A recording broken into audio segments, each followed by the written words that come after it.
nga ho, alam nyo mga kababayan, may matindi akong napanood kaya sabi ko, hindi pwedeng palagpasin to agad-agad. Baka mamaya hindi na tayo makapag-live mamayang gabi. So, huwag na nating palagpasin ho ito. Baka makaligtaan pa ho natin. Ito hong pangyayari ngayong araw na ito, kung saan lumabas sa balita, etong si Mayor Rama ay naano daw na wait. Ayan si Mayor Rama ay ito naano daw suspinde. Abay, pambihirang buhay talaga. Oo. Ang buhay naman talaga ng mga ang buhay talaga ng mga Pilipino ngayon, no, delicates na ano.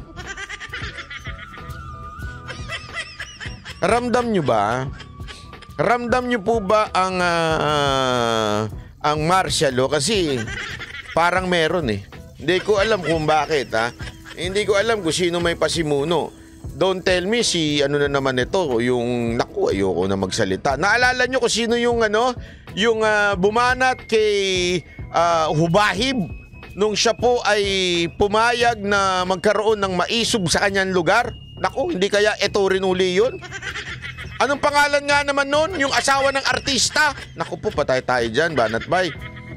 Love ko to, salamat po Hindi, alam niyo yun, di ba? Hindi kaya yun na naman ang lumakad sa ombudsman para masuspende itong si Mayor Rama. Alam niyo naman kasi si Mayor Rama, di ba, from Davao, sumunod yung Cebu di ba? Doon sa Cebu, malaking bagay ho yun. Kasi tandaan ninyo, ang puso ng Mindanao yung Davao, di ba? At ang puso ng Visayas, although pinagtatalunan ng iba yan, pero alam naman natin Cebu, di ba? So, oy, gising na, Banat Bay. Ngayon palang nag-alarm si Banat Bay. Oy, gising na. 5:30 na. Alam nyo nga ho, sabi ko nga ho sa inyo, isang bagay na nangyayari ho sa ating bayan, pagka hindi ho maganda ang iyong pagkiling sa kalaban, ikaw gigipitin na. Abay, panoorin natin to. Panoorin natin to, panoorin natin, Ito na ang balita mula sa GMA Integrated News. Pinatawan ng preventive suspension ng Office of the Ombudsman grabe naman si Cebu City Mayor Michael Rama at 7 pang opisyal ng City Hall. Nag-ugat yan sa reklamo ng 4 na empleyado ng City LGU tungkol sa kanilang reassignment at hindi umano pagpapasweldo sa kanila simula June. Di ba? Alam naman natin, di ba? Sabi ko naman sa inyo itong administrasyon na ito bumubuhay ng mga patay. Ito, yung kasong tong patay na, binubuhay na naman nila. Dahil nga po, itong si Mayor Rama, pumayago siya sa maisog. Di ba? Lahat to alam nyo kung bakit? Yan ay magbibigay ng takot. Di ba? Ika nga, magkakaroon ng takot ngayon yung ibang mga mayor o di kaya mga local government official pag sila pumayag na idaos ang maisog. Di ba ho? Ganyan na nangyari. Nagkaka-pattern na Di ba ho? Mula kay Hubahib na ngayon kay Mayor Rama.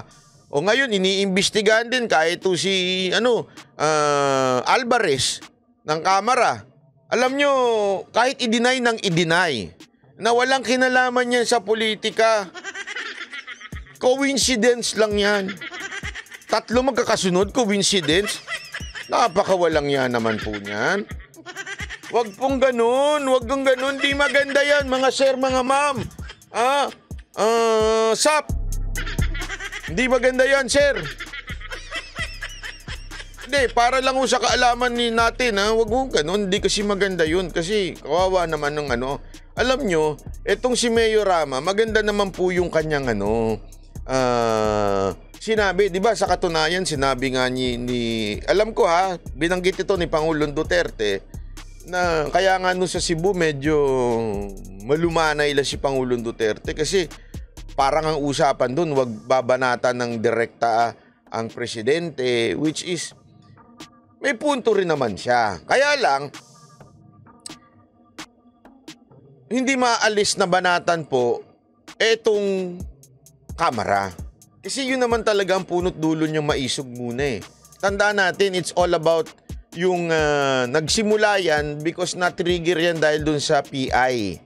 Kung maaalala ninyo, papakita ko sa inyo mamaya. Diyan nagsimula yan yung PI na yan tapos yung pagbabago ng konstitusyon. Kaya nga kung mapapansin nyo, yung kahit yung sinuot kong t-shirt, sabi doon, protect the Constitution. Yan o talaga ang, hindi naman po, hindi ho ako nagsabi nito si Pangulong Duterte. O magagalit na naman dyan yung mga war freak. Sasabihin na naman nila si Banat Bay, bayad na. Hindi, alam mo yung mga war freak, mga wala sa utak yung mga yan eh. Puso lang pinaiiral yung mga animal na yan eh. Tandaan natin na sinasabi nga ni Pangulong Duterte, we are not against Marcos. This is not against the government. It is not anti-government rally.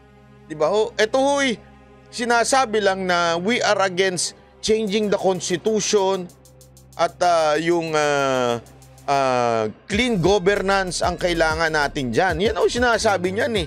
Ay, yun din ho'y sinasabi ni Mayor Rama. Wala naman po siyang binitawang galit sa presidente, galit sa gobyerno. Hindi. Sinasabi lang niya, protect the Constitution. We are not for sale. Yan yung sinasabi niya eh. Di ba ho? Ibig sabihin, it's against kanino? Sa Kamara. Romualdez. Di ba ho? Alinaw ho nun. Bakit biglang nabuhay yung mga patay na kaso? Naku po, napapayawa tuloy yung iba dyan. By 2023, sa kabila yan ng desisyon ng Civil Service Commission Region 7 na kailangang ibalik sa dati nilang posisyon at sweldo ang apat.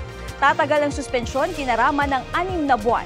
Sinusubukang kunin ng GMA Integrated News ang komento ng alkalde at iba pang Alam mo, balita mula sa GMA alam mo, yun yung bagay na bagay na hindi maganda. Kasi, isipin nyo from Hubahib, sinuspinde. Itong Cebu, Mayor, sinuspinde. Si Alvarez, ginigipit. Tapos, kahapon, nagkataon yung maisog, di ba? Biglang nagkaroon ng tawag dito. Yung pagkukumpuni, pag-aayos nung renovation na bagong gawa lang naman.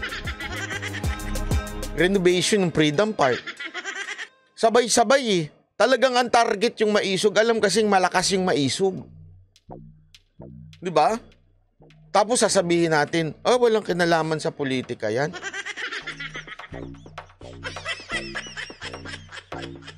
Walang kinalaman sa politika yan. Napakakalokohan naman po ata, no? Ipapakita ko sa inyo ito. Ang ayos-ayos naman ng sinabi ni ayan Ayan po yung balita tungkol po sa Rama, Cebu is not for sale. Yun ang kanyang sinabi. Wala naman po siyang banat dito kung mapapansin ninyo. Di ba katunayan nga siya nga ho ang pumigil doon sa mga nagsasalita sa stage na walang walang direct hit sa Pangulo. Walang pambabastos, pambababoy sa Pangulo. Di ba? Ang kanya lang, wag nyo namang baguhin ng konstitusyon para sa sarili nyong kapakinabangan. Yun ang sinasabi lang eh. Against lang po siya doon sa People's Initiative. Bakit ganire? Di ba? Bakit ganire ho ang ginagawa ninyo dito? Hindi naman mo nakadirekta sa Malacanang. Sir Lagdameo. Ito po'y nakadirekta lang naman po sa Kamara. Ba't mo sinasabi si Sir Lagdameo? Wala lang, sinasabi ko lang. Hindi naman tayo sure dyan. Hindi kasi kung maalala nyo, yun yung sinabi ni Gob Hubahib. Di ba? Baka hindi natin alam kung kasi alam mo nangyayari ho yan sa bawat administrasyon. Minsan wala talagang yung nasa baba o yung mga alam mo na yung mga nakapaligid sa Pangulo.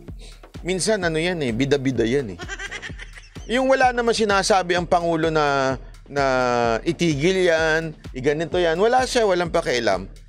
Hindi naman niya pinapansin. Kaya lang, merong mga bida-bida na, sir, ako nang bahala dyan. Ayusin ko to. Siguraduhin ko ito. Yun ang nakakatakot eh. May mga ganun talaga eh. Alam mo yung nangyayari yan mula noon.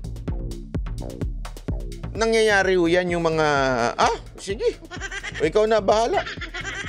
Tapos magugulat na lang yung Pangulo, ano ginawa mo dito? Mirasol Yusyoda, maraming salamat po, palakpakan. Mirasol Yusyoda. Hindi kaya nga ho, alam mo, pinaparating natin sa ating Pangulo ito, Mr. President. Baka naman, yung mga tauhan ninyo nag-o-over na sila, react na kaagad sila. Ulitin lamang po natin, Mr. President, ha? Wala hong intensyon ng maisog na pababain ho kayo o anong tawag doon, yung puwersahin kayong pababain. Alam nyo, nakikinig ang maisog organizer sa kumpas ni Pangulong Duterte. Si Pangulong Duterte, paulit-ulit niya na ho sinasabi yan. Wala namang, hindi naman ako nagsabi niyan. Si Pangulong Duterte, lagi niya sinasabi yan, there is no major mistake or something ganun that para magrevolusyon ang Pilipino. Lagi niya sinasabi yan. Hinay garutay lang, ika nga. Wag tayo, magreklamo tayo doon sa mga hindi magagandang nangyayari sa gobyerno. Tama ho yun. Pero tandaan nyo, si Pangulong Duterte marunong sumunod ho siya sa batas. Hindi ho yang gagawa ng isang bagay na alam niyang treason, rebellion. Hindi ho yan si Pangulong Duterte. Hindi ho yan war freak. Merong mga war freak na nandyan sa tabi-tabi. Pero hanggang si Pangulong Duterte ang namumuno nitong maisog, sa tingin ko hindi ho yan gagawa ng hakbang na para ganun.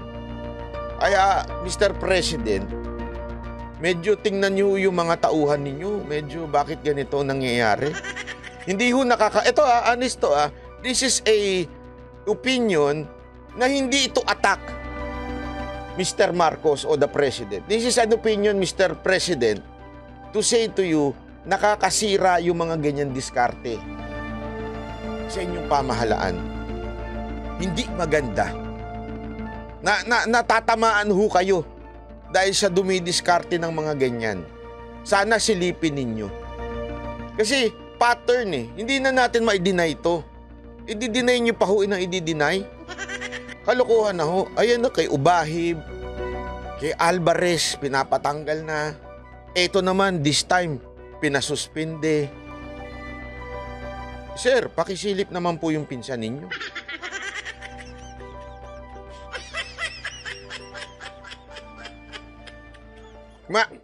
Alam nyo, ang masisira dito kayo sa mga ganitong galawan. Yung totoo Medyo this is a concern. Hindi ho ito attack lang basta to attack, hindi. This is a concern. Criticism. Kung meron mang ganun. Di ba? Kasi ayoko yung toxic attack. Alam niyo yun? Ayoko ng ganun. Hindi ako ganun. Pasensya na Ako, mahal ko bayan ko. Ayoko masira ang bayan ko. Mahal ko ang bayan ko. Gusto ko magbago ang mga... Kasi ito ang politika. Ano ba ang pinagkaiba ng constructive criticism at yung namumulitika lang? Ang namumulitika lang ganito. Tabi ka na. Kami na papalit. Wala kang alam.